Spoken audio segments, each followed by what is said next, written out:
وہ امریکہ اور اسرائیل سے وابستہ جہازوں پر گاہے گاہے حملے بھی کرتے رہتے ہیں۔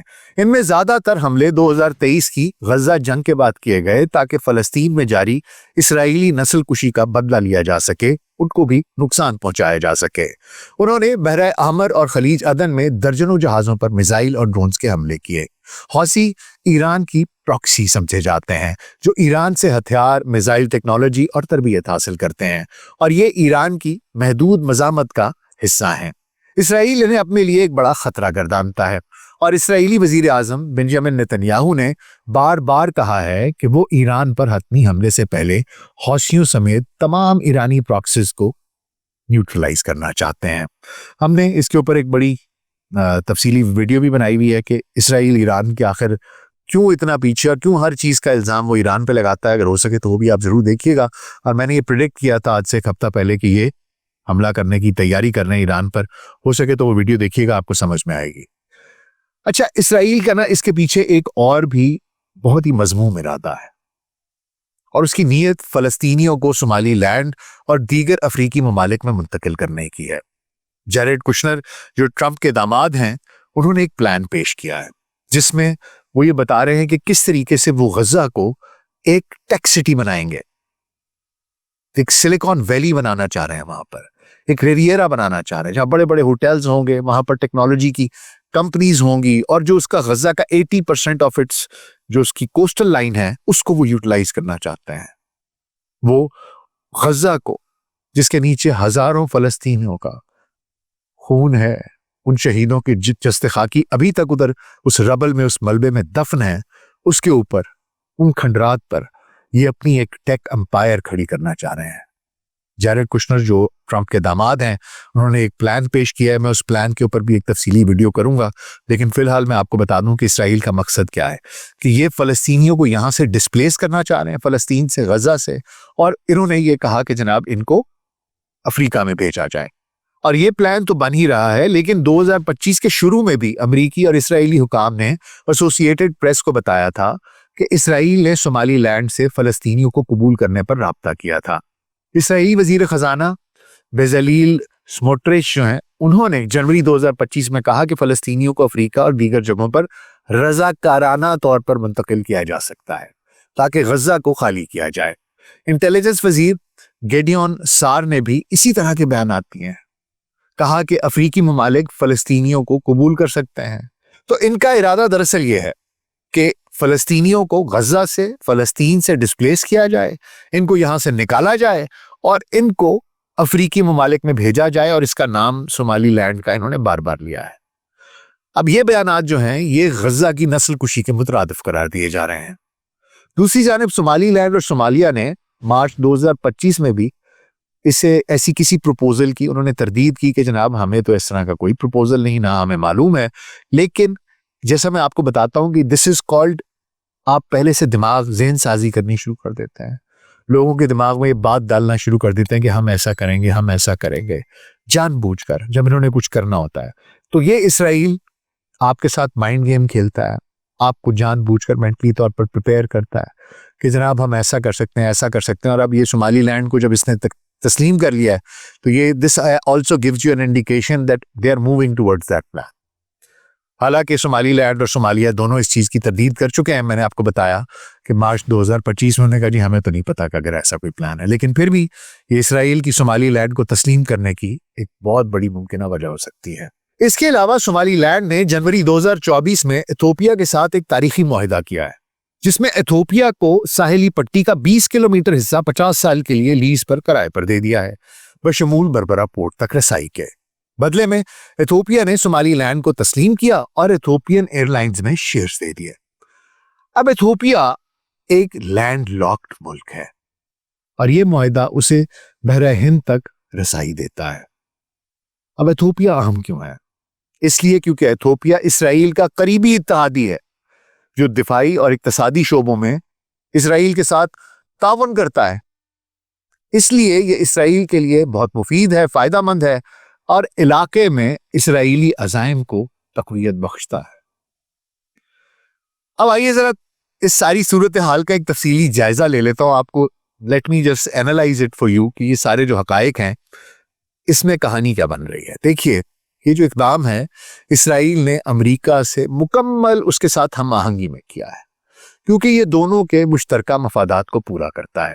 امریکہ کو خلیج عدن اور باب المندب کی حفاظت چاہیے، جہاں حوثی حملے ایک بڑا چیلنج ہیں، اور شمالی لینڈ نے امریکہ کو خصوصی نیول اور فوجی بیس کی پیشکش بھی کی تھی اگر امریکہ تسلیم کر لے تو۔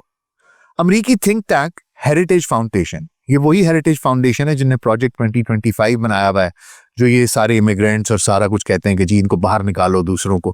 اسی ہیریٹیج فاؤنڈیشن، یہ جو ایک تھنک ٹینک ہے، اس نے شمالی لینڈ کی تسلیم کی سفارش کی تھی، کہا کہ یہ علاقائی استحکام اور امریکی مفادات کے لیے لازم ہے، بہت ضروری ہے۔ چین کا اس کے علاوہ جبوتی میں ایک بہت بڑھتا ہوا اثر ہے، کیونکہ واحد آپشن ابھی تک جبوتی تھی، اسی کے اندر ہر ملک نے اپنا بیس بنایا ہوا تھا۔ امریکہ بھی وہیں تھا، چین بھی وہیں تھا، جاپان بھی وہیں تھا، فرانس بھی وہیں تھا، گریٹ برٹن بھی وہیں تھا، سعودی عرب بھی وہیں تھا، انڈیا بھی تھا، ایوری بڈی واز دیئر۔ لیکن اب امریکہ کو یہ محسوس ہو رہا ہے کہ چین جو ہے اس کا جبوتی میں اثر و رسوخ بڑھ رہا ہے، اور یہ وجہ بھی اس فیصلے میں امریکی رضامندی کا اندیا دیتی ہے۔ دراصل چین نے جبوتی میں 2017 میں اپنا پہلا اوورسیز بیس بنایا۔ دورالیہ پورٹ کو انہوں نے تعمیر کیا، تیار کیا، اور ادیس ابابا سے لے کے جبوتی تک ریلوے لائن بنائی، جو بیلٹ اینڈ روڈ انیشیٹو کا حصہ ہے۔ اس سے معلوم ہوتا ہے کہ چین کا انگریس جبوتی میں کتنا ڈیپ ہو چکا ہے، کتنا گہرا ہو چکا ہے۔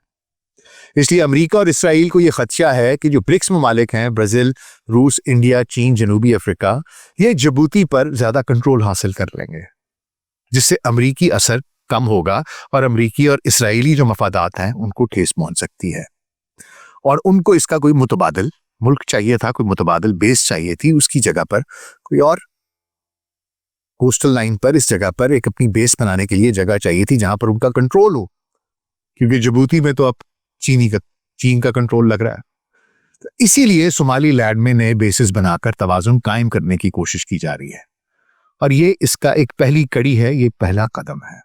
اب سوال یہ پیدا ہوتا ہے کہ کیا شمالی لینڈ میں صرف امریکہ کا ملٹری بیس بنے گا، یا IDF Israeli defence forces in کے بھی بیس بنیں گے؟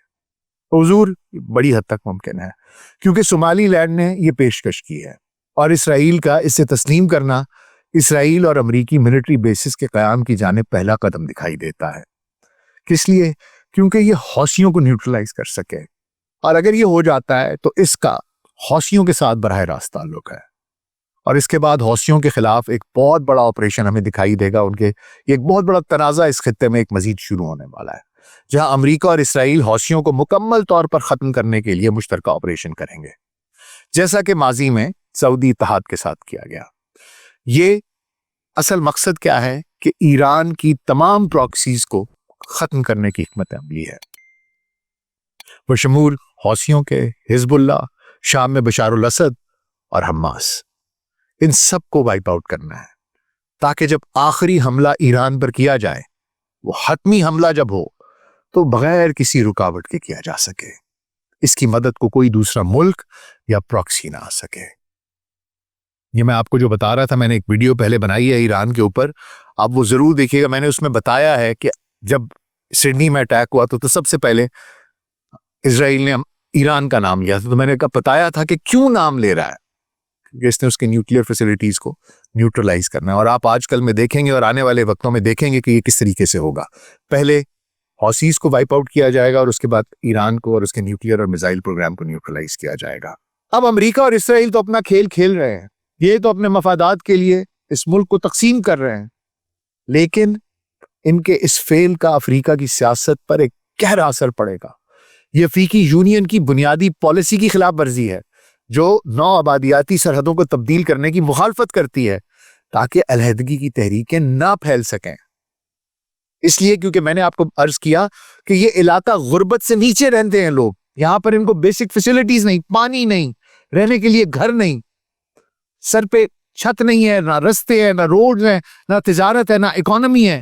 کس طریقے سے آپ کریں گے؟ ایک اتنی بڑی تعداد ہے آبادی کی، اتنا بڑا حصہ ہے جن کے پاس بیسک نیسیسٹیز نہیں ہیں، آپ ان کو مزید اس طرف دھکیل رہے ہیں، اور اس سے تحریکیں شروع ہو جائیں گی علیحدگی کی، اس سے جانی نقصان علیحدہ ہوگا، اور پھر دیگر علاقے جیسے مغربی صحارا یا جنوبی سوڈان، ان جیسی تحریکوں کو بھی حوصلہ ملے گا اس سے، اور صومالیہ کے ساتھ تنازع کو یہ مزید ہوا دے سکتا ہے، جس سے علاقائی جنگ کا خطرہ پیدا ہو سکتا ہے۔ اب سوڈان کا ذکر ہوا ہے تو میں آپ کو بتاتا چلوں کہ اس میں یو اے ای کا نام بھی آ رہا ہے۔ لوگ کہہ رہے ہیں کہ یو اے ای اس وقت اسرائیل کا بڑا فیورٹ ملک ہے، ان کے ساتھ تعلقات بہت اچھے ہیں، اور متحدہ عرب امارات کے سوڈان کے اندر ہمیں بھی معلوم ہے ان کے اوپر الزام لگتا ہے کہ وہ ہمیتی کے ساتھ، جو جنرل ہمیتی ہے اس کے ساتھ ان کے تعلقات ہیں، اور وہاں سے سونا آتا ہے اور یہ سارے معاملات چل رہے ہیں۔ تو اگر شمالی لینڈ اسرائیل کے پاس چلا جاتا ہے تو شمالی لینڈ ایتھوپیا، اور ایتھوپیا کے بعد سوڈان، تو یو اے ای کو بھی ایک پورے کا پورا رستہ مل جائے گا، اور وہ کہتے ہیں کہ جناب اس سے ہمیتی کو جو ویپنز کی سپلائی ہے وہ تیز ہو سکے گی، اور یہ صرف صومالیہ کو ہی چینج نہیں کرے گا، یہ جو سوڈان کی جنگ ہے اس کا اس کے اوپر بھی بہت گہرا اثر پڑے گا، اور اس میں امریکہ، اسرائیل اور الزامات لگ رہے ہیں کہ یو اے ای بھی اس کا ایک حصہ ہو سکتا ہے۔